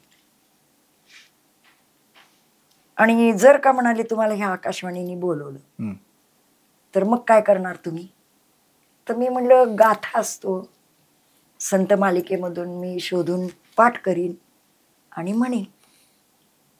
ते हसले आणि उठून गेले. त्यांच्या शेजारी बसलेला माणूस, त्यांनी मला सांगितलं ताई हे आत्ता तुमच्या जवळून गेलेले कोण आहेत माहित आहे? म्हटलं मला नाही माहिती. तर म्हणले हे डायरेक्टर आहेत आकाशवाणीचे, ते तुमच्याशी बोलत होते. बापरे म्हणलं, मी त्यांना कसलं उत्तर दिलं. 15 दिवसानंतर पत्र आलं आमच्याच वडिलांच्या हातात की तुमची चाचणी परीक्षेमध्ये उत्तीर्ण झालेला आहात आणि तुम्हाला बी श्रेणीमध्ये गायचं आहे आणि भारूड गायचं, आणि भारुडासाठी तुमचं सिलेक्शन झालं. नक्कीच. तर आता या ठिकाणी चंदाताईंचं भारुडासाठी सिलेक्शन झालं आणि मग आकाशवाणीवरचा तिथला प्रवास पुढचा कसा आहे हे आपण नक्कीच जाणून घेणार आहोत. पण त्याच्या आधी त्यांनी सुंदर एक सांगितलं की मुळातच षडरिपू म्हणजे जे विकार आहेत आपल्या तरी, काम, क्रोध, लोभ, मद, मत्सर, दंभ, संशय, चिंता, या सगळ्यांच्या बरोबर विरुद्धार्थी काम करण्याचा जर घाट घालायचा असेल तर तुम्हा आम्हाला जोगवा त्यांचा द्यावा लागेल. कारण आतापर्यंत आपण जे काही जोगवा म्हटलं की आपण अन्नधान्य टाकतात, पैसे टाकतात, पण त्यांनी त्यांच्या पहिल्याच वचनामध्ये 100ची नोट बाजूला केली आणि मागितलं काय तर तुमच्याकडचे विषय विकार द्या. बाई ग तुझी मिसरीची पुडी दे, अरे बाबा तुझी तंबाखूची पुडी दे. आणि ही जाणीव संत एकनाथ महाराजांनी त्यांना करून दिली. म्हणून तर म्हटलंय सांडिली त्रिपुटी दीप उजळला गटी. आता हा सगळा प्रवास आपण नक्कीच पुढे ऐकणार आहोत, पण अर्थातच एका छोट्याशा ब्रेक नंतर. आता जोकासू STP या अत्याधुनिक जॅपनीज तंत्रज्ञानाने सुसज्ज, quick installation, energy efficient, noiseless blowers, low maintenance या आणि अशा वैशिष्ट्यांनी परिपूर्ण जोकासू STP तंत्रज्ञान प्रकल्प उभारणीपासून ते विक्री पश्चात समाधानकारक सेवा देणारी, भारताबरोबरच परदेशात देखील प्रकल्पांची यशस्वी उभारणी करणारी company Deccan water treatment private limited. नमस्कार. ब्रेक नंतर आपलं पुन्हा एकदा स्वागत. आदिशक्ती तू जयोस्तुते या कार्यक्रमात आपण मगासपासून ज्यांच्याशी संवाद साधतोय त्या नवदुर्गा चंदाताई तिवाडी. अर्थात आतापर्यंत म्हणजे ब्रेकच्या आधी आपण जो प्रवास ऐकला त्या आकाशवाणीपर्यंतचा पत्र व्यवहाराचा. सोलापुरात चाचणी परीक्षा दिली आणि आता त्यांना पुण्याला जायचंय, त्या ठिकाणी जाऊन सादरही करायचंय. पण त्याच दिवशी एक असा प्रसंग घडला, ज्या दिवशी त्यांची रेकॉर्डिंग होती त्याच दिवशी त्यांच्या दिराचं लग्न होतं. आता करायचं काय हा यक्ष प्रश्न, पण पांडुरंगानं त्या प्रश्नात देखील त्यांना सोडवलं. कारण की त्यांच्या मागे उभे राहिले ते अख्खं माहेर आणि अख्खं सासर. ते काय आहे, काय घडला प्रसंग ऐकूयात त्यांच्याच. माझ्या सासूबाई खूप आजारी होत्या, म्हणजे अगदी अंथरुणात होत्या आणि लग्न होतं घरात 3 नंबरच्या दिराचं. आणि म्हणून माझ्या नंतर, माझ्या मिस्टरांच्या नंतरचे ते तिसरे अपत्य. तर ते लग्न करायचं आहे, पण आमचा मारवाडी लग्नाचं तुम्हाला माहीत आहे, सगळ्यांनाच माहीत आहे, फार राडा आणि खूपच फंक्शन असतात, छोटे छोटे पण बरेच दिवस ते फंक्शन चालतात. तर त्या दिवशी, ज्या दिवशीचं मला ते निमंत्रण होतं भारुडाच्या कार्यक्रमाचं, आणि त्याच दिवशी माझ्या त्या दिरांची घोडी पुजायची असते. आणि आदल्या दिवशी थोडी का होईना प्रॅक्टिस, कारण मी 8 दिवस तिथंच होते सोलापुरात. तर माझा आणि माझ्या वादकांचा, गायकांचा, साथीदारांचा संपर्क तुटला होता. आणि मग आता मी तिथं जाऊन म्हणायचं काय, मी काय म्हणणार आहे त्यांना माहिती नाही. म्हणून मी आदल्या दिवशी सगळ्यांना बोलवून घेतलं होतं, कारण एवढे दिवस मी ते पाहुणे सांभाळणं कठीण होतं आमच्या घरी. भाड्याचे रूम, भाड्याचं घर. तर मी गच्चीवरती सगळ्यांना घेतलं आणि आदल्या दिवशी रात्री सगळी प्रॅक्टिस केली, तिथे कुणी नसताना. पण ती प्रॅक्टिस करायच्या आधी म्हणजे आम्हाला आचारी मिळाला नाही. आणि माझ्या सासऱ्यांनी सांगितलं की वराडाबरोबर बर्फी बेसनाची आणि शेव ती द्यायची आहे, तर करायला कोणी नाही आहे, तर तेवढं तुम्हाला सुनबाई करायचं आहे. तर मी म्हणलं हो मी करते. हॉटेलवाल्याची मुलगी म्हणून मला चिडवायचे सगळे, मग तुम्हाला एवढं जमेल. तर मी बेसन भाजलं, इतकी सुंदर खवा वगैरे घालून ती बर्फी केली आणि शेव काढत होते, तेवढ्यात माझे वडील आले. पाहुणे लग्नाला यायचे, खूप पाहुणे आले होते. आणि मग वडिलांनी बघितलं, सुगंधवरून एकदम त्यांना वाटलं की बर्फीचा सुगंध येतोय आणि आता कोण करतंय. आले ते एकदम तिकडं भट्टीकडं, मोठी शिगडी होती त्यावेळेला, काही गॅस मिस नव्हते, कोळशाच्या शिगड्या. आणि मग आले म्हणले अरे बाप रे, म्हणले लेकबाईच करायला लागली आहे, सरक म्हणले मी करतो. बोलायचं नाही सासऱ्यांच्या समोर, सासरे पण उभारलेले, घुंगट एवढा, हानवटी दिसत नव्हती माझी, आणि मी ती शेव काढत होते. मग आमचे वडील म्हणले आता चला तिकडं, ती करपून ठेवली इथं. मग ते तिकडे गेले आणि ते सगळं काम उरकून रात्री 11 वाजता मी आमच्या मंडळाला घेऊन आणि प्रॅक्टिस केली. तुम्ही थोडक्यात वरमाईच झाला होतात की मग? हो, म्हणजे आईचा जो रोल आहे तो मला करावा लागला ना, कारण ती घोडी पूजा वगैरे सगळं मलाच करायचं होतं आणि नवरदेवाची आई म्हणून मीच होते वरमाई. तर ते सकाळी आमच्या सासऱ्यांनी एवढं सहकार्य केलं. वडिलांनी तर मला मॅटेडोर दिलीच दिली त्या दिवशी पण पुण्याला यायला, आणि मला खूप सगळ्यांना सपोर्टिंग माहेरचं होतच, पण सासऱ्यांनी पण माझ्या लग्नाचा मुहूर्त सुद्धा सकाळी 7चा काढला होता. अच्छा, म्हणजे तुमच्या रेकॉर्डिंगसाठी? रेकॉर्डिंगसाठी. की अच्छा. पुण्याला ही पोचणार कशी. म्हणजे सासर माहेर एकच झालं मग? हो. आणि त्यांना खूप कौतुक होतं की आता ही रेडिओला गायला जाणार आहे. आणि सासूबाई तर अंथरुणात आहे. म्हणजे ज्या वडिलांसमोर तुम्ही बसून भजन करायचं तेव्हा घाबरायचात, आता इथं उभं राहून भारूड करायचे तरी हिरवा कंदील दिला. हो.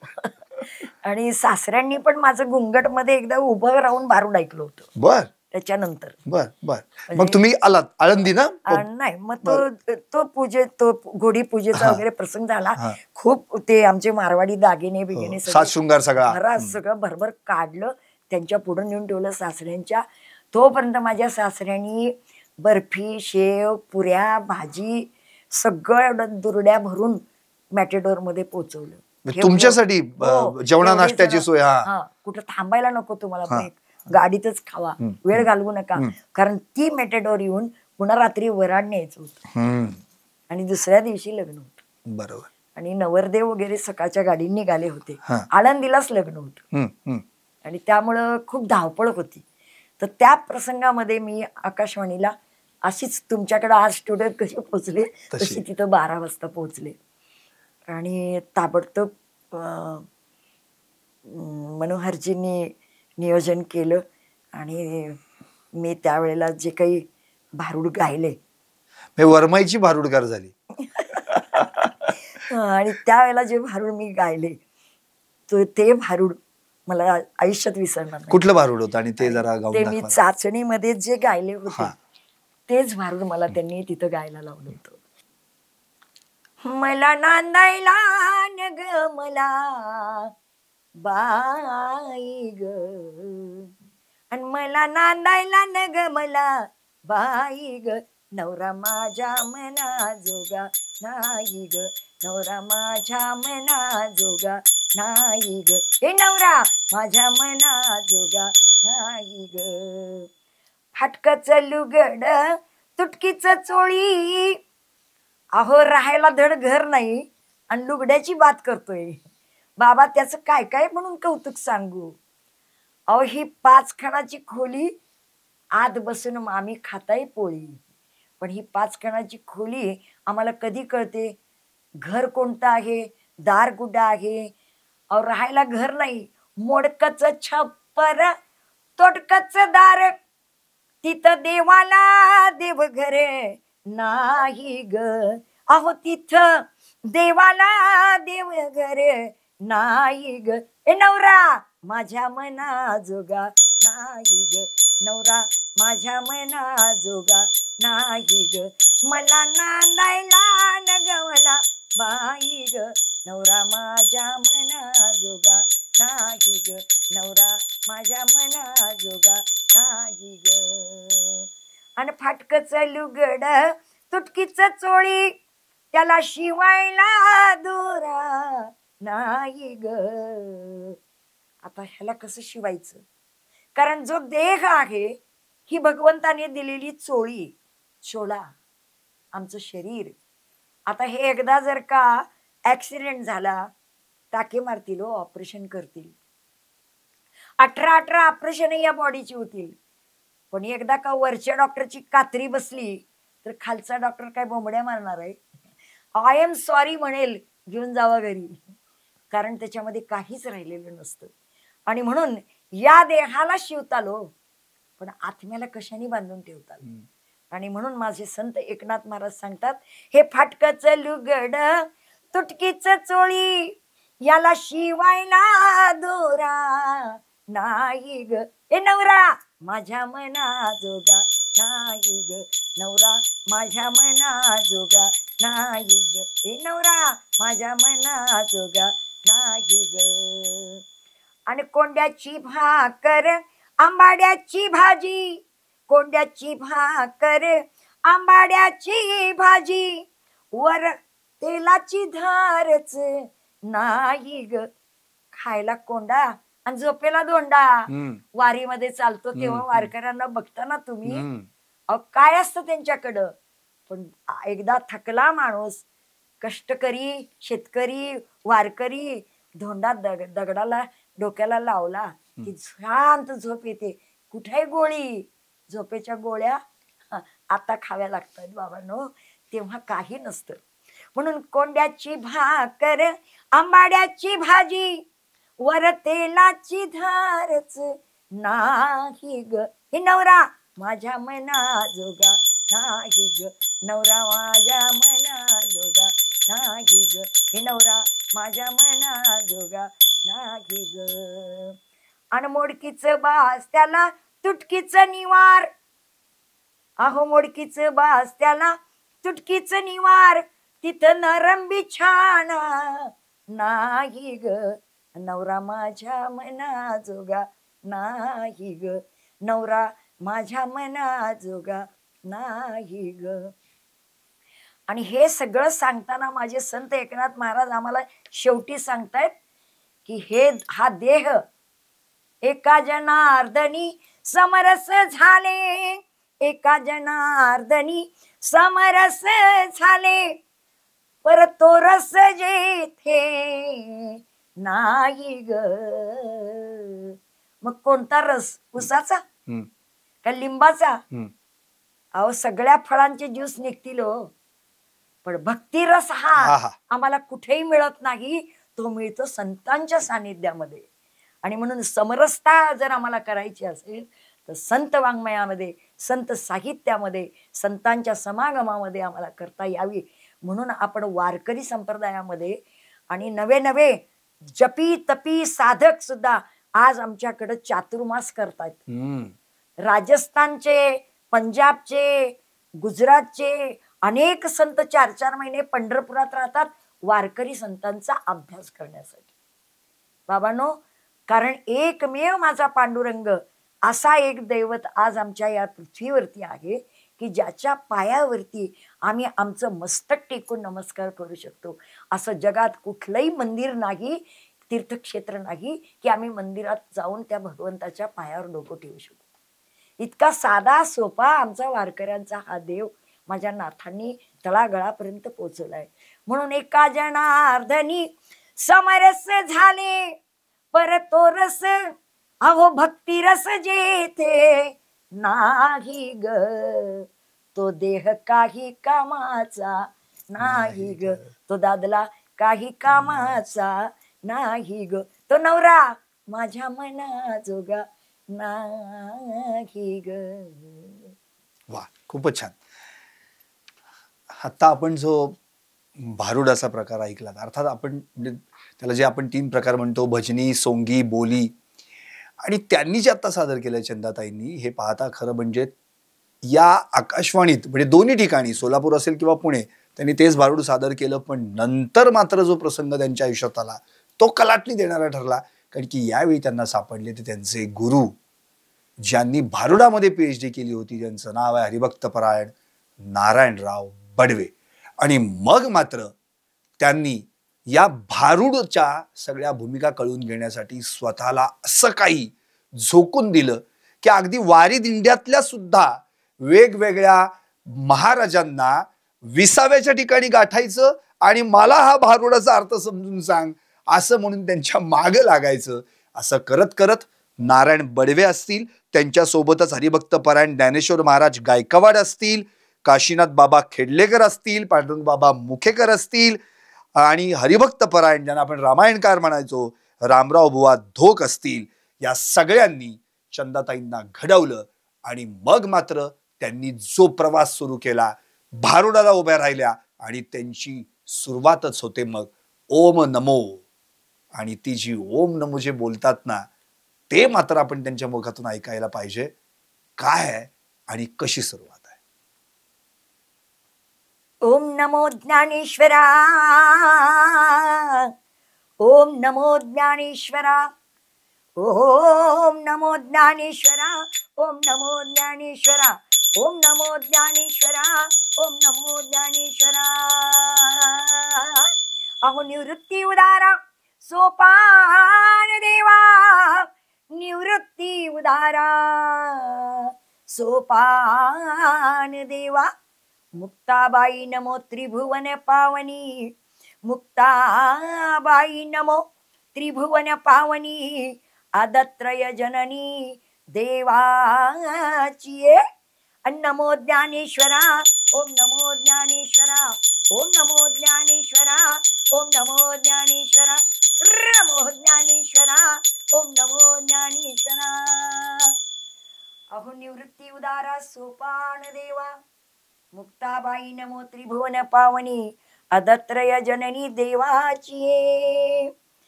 या प्रसंगाने माझ्या ज्ञानराजांच्या या चारी भावंडांचा हा सुंदरसा असा प्रवास निवृत्ती ज्ञानदेव सोपान ज्ञानदेवादी निवृत्ती ज्ञानदेव सोपान नामदेवादी संत जन हे कुरकुले सवे घेऊनी भीमा तटी बैसली से बयो वाडग माय तुला बुरगुंडा होईल.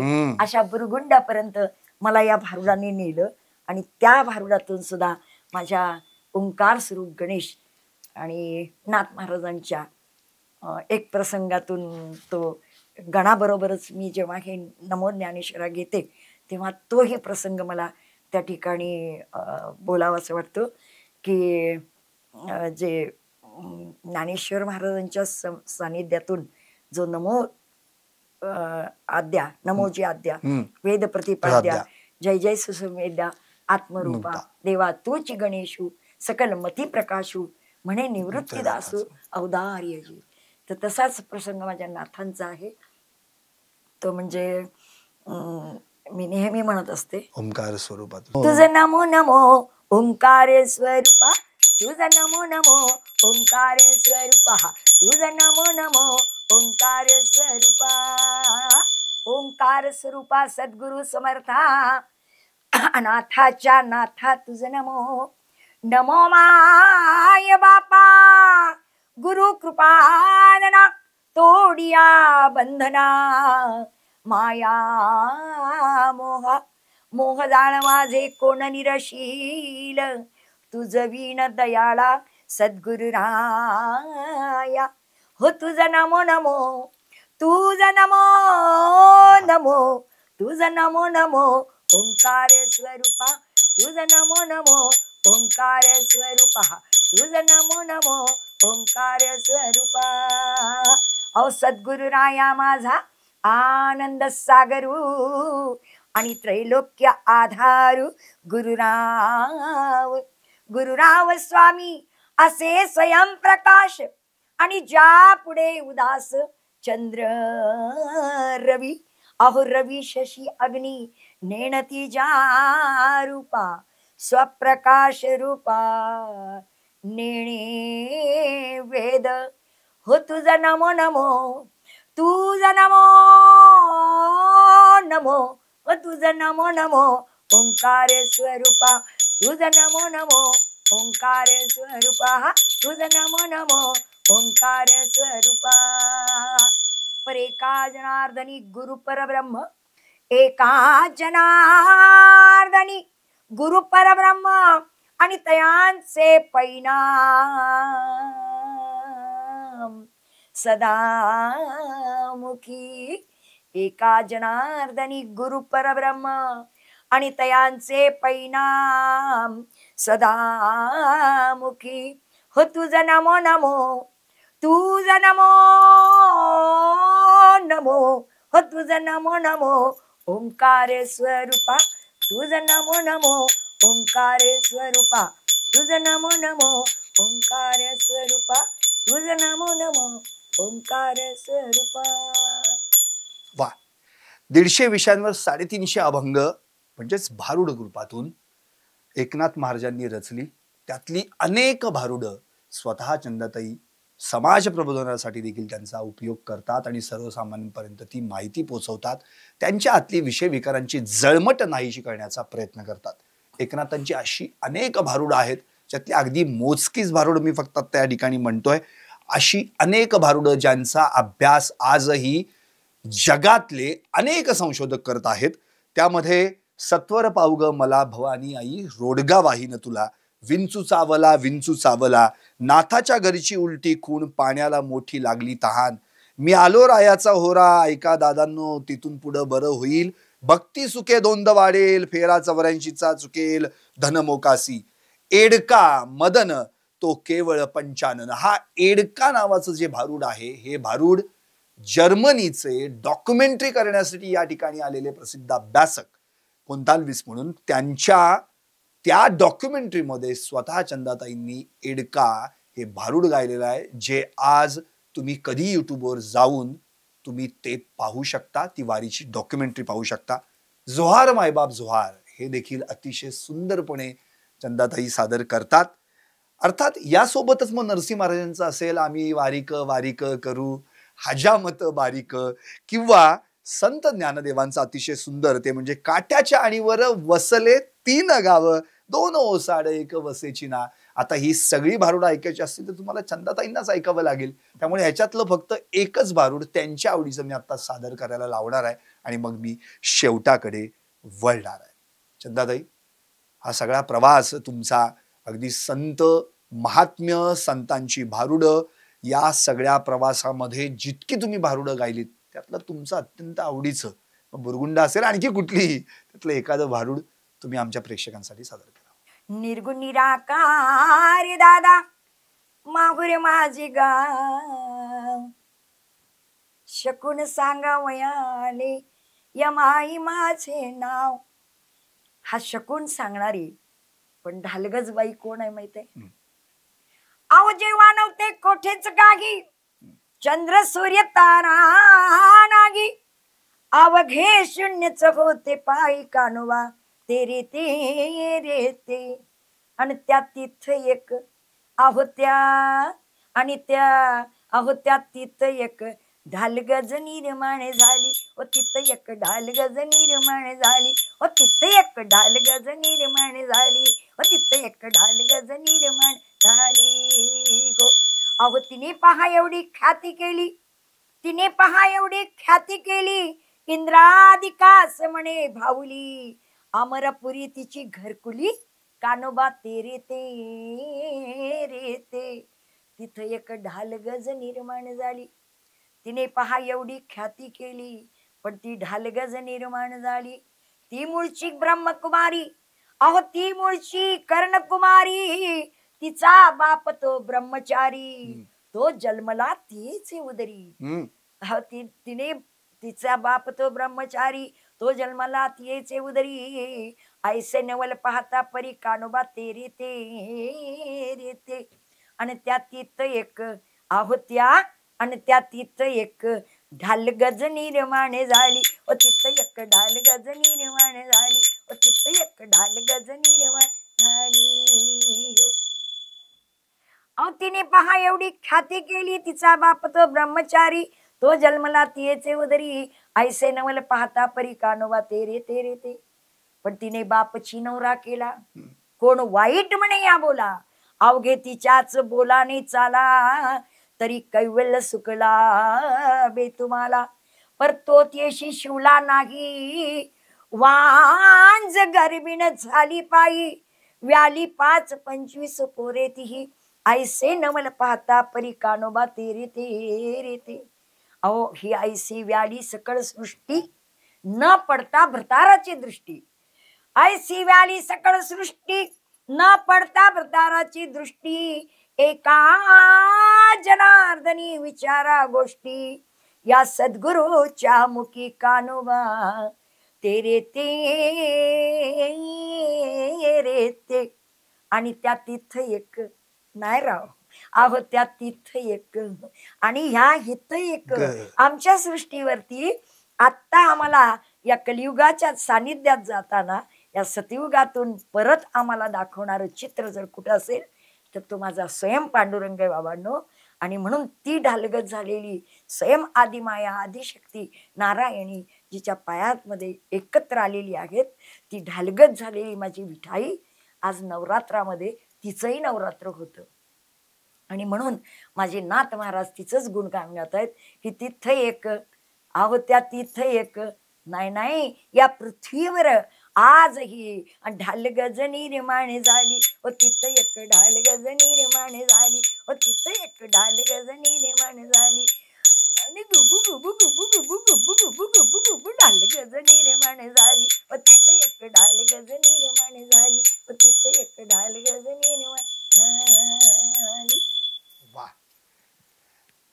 सासरा माझा गावी गेला तिकडच खपी त्याला, भवानी आई रोडगा वाहिना तुला. सासरा कोण, सासू कोण, नणन कोण, या सगळ्या प्रश्नांची उत्तरं मिळवायची असतील तर संतांनी त्यांच्या कुटक रूपकातनं याची उत्तरं दिलेत. पण त्याची सोडवणूक करणारा भारुडकार असायला हवा.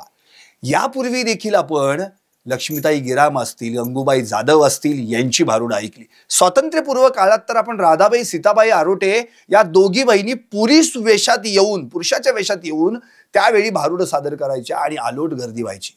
आज एवढीच गर्दी, एवढ्याच ताकदीनं ज्यांचं भारुड ऐकलं जातं त्या कस्तुरी रत्न, कस्तुरी भूषण आणि संगीत नाटक अकादमीचा पुरस्कार मिळवणाऱ्या याच त्या चंदाताई तिवाडी. खरं म्हणजे त्यांना ऐकता ऐकता आपण आपल्यातला सासरा म्हणजे अहंकार, आपल्यातली सासू म्हणजेच अर्थातच त्याच्या सोबत असलेली कल्पना, नणंद ममता रूपी, तिचं कार्ट ते द्वेष रूपी, या सगळ्यांना कसं बाजूला करायला पाहिजे हेच चंदाताईंनी शिकवलं. आणि याच भारुडाच्या माध्यमातून मग शासनाच्या विविध योजना असतील, शासनाच्या विविध भूमिका असतील, त्यामध्ये देखील त्यांनी सहभाग घेतला. मग एड्स विषयक जनजागृती असेल, स्वच्छतादारी पंढरीच्या म्हणजे स्वच्छतेची वारी पंढरीच्या दारी असेल, पर्यावरणाची वारी पंढरीच्या दारी असेल, असे विविध उपक्रम असतील, स्त्री भ्रूण हत्या असतील, या सगळ्यांमध्ये त्यांनी समाज प्रबोधनाचं कार्य केलं. भारुडाचं अचूक ज्याला आपण म्हणू ना की निदान करण्याचं साधन त्यांनी निवडलं आणि मग त्या माध्यमातून त्यांनी या सगळ्या गोष्टी अख्ख्या महाराष्ट्र, देशात आणि जगभरात पोहोचवल्या. खरं तर चंदाताईंबद्दल किती बोलावं, त्यांच्याबद्दल एक पुस्तकच मध्ये खरं म्हणजे त्यांचं नाव अतिशय उत्तमरित्या पवनकुमार झवर म्हणून त्यांनी ते लिहिलं होतं आणि भारुड वादळ चंदाताई म्हणून. म्हणजे या अशा अनेक ग्रंथांची निर्मिती कदाचित भविष्यात अनेक लेखक चंदाताईंवर उद्या PhD देखील करतील अशी परिस्थिती निर्माण होऊ शकते. खरं तर त्यांचं कार्य, या कार्याला कायम अबाधित ठेवण्यासाठी त्या स्वतःच आज तागायत वयाच्या 76व्या वर्षी एवढ्या ताकदीने आणि एवढ्या खरड्या आवाजात आपली भूमिका सादर करतात. खरं तर याच चंदाताईंबद्दल मला एक स्फुट वाक्य रचलेलं आहे, सुचलेलं आहे, ते मी त्यांच्याच परवानगीनं या ठिकाणी बोलणार आहे आणि या कार्यक्रमाचा शेवट करणार आहे. चंदाताई, तुम्ही आलात आणि सगळ्या महाराष्ट्राशी संवाद साधला. टॉप न्यूज मराठीच्या प्रत्येक प्रेक्षकाला अक्षरशः खिळवून ठेवलंय तुम्ही. किती बोलू तुमच्याबद्दल अशी परिस्थिती निर्माण झालेली आहे, पण आज खरंच तुमच्याबद्दल 2 वाक्य शेवटी का होईना पण ती बोलायला हवीत. ती वाक्य मी या ठिकाणी बोलतोय. हे स्फुट आहे जे प्रत्यक्ष पांडुरंगाच्याच कृपेने या ठिकाणी सुचलंय, त्यांच्याच परवानगीनं मी या ठिकाणी मांडतो. चंदाताई ठाई ठाई घेई नाम हो आवडी. चंदाताई ठाई ठाई घेई नाम हो आवडी. देह उद्धरिला जिने पहा गाऊनी भारुडी. म्हणे एका जनार्दनी किती गाऊ मी भजनी. मुक्ती तिष्ठत अंगणी तुझ्या माऊली जननी. चंदाताई चंदाताई सांग आता पटदिशी. तूच काग गेल्या जन्मी होती संत जनाबाई. तूच काग गेल्या जन्मी होती संत जनाबाई. रामकृष्ण हरी. अशाच नवदुर्गांना भेटूयात याच कार्यक्रमात. आदिशक्ती तू जयोस्तुते. पाहत राहा टॉप न्यूज मराठी. आपला महाराष्ट्र, आपली बातमी. आदिशक्ती तू जयोस्तुते. आदिशक्ती तू जयोस्तुते. सामाजिक, सांस्कृतिक, वैद्यकीय, राजकीय, शैक्षणिक, औद्योगिक आदी विविध क्षेत्रातील महिला आज आघाडीवर आहेत. शारदीय नवरात्रोत्सवानिमित्त टॉप न्यूज मराठीवर पहा आधुनिक युगातल्या नवदुर्गांच्या मुलाखतींचा विशेष कार्यक्रम आदिशक्ती तू जयोस्तुते.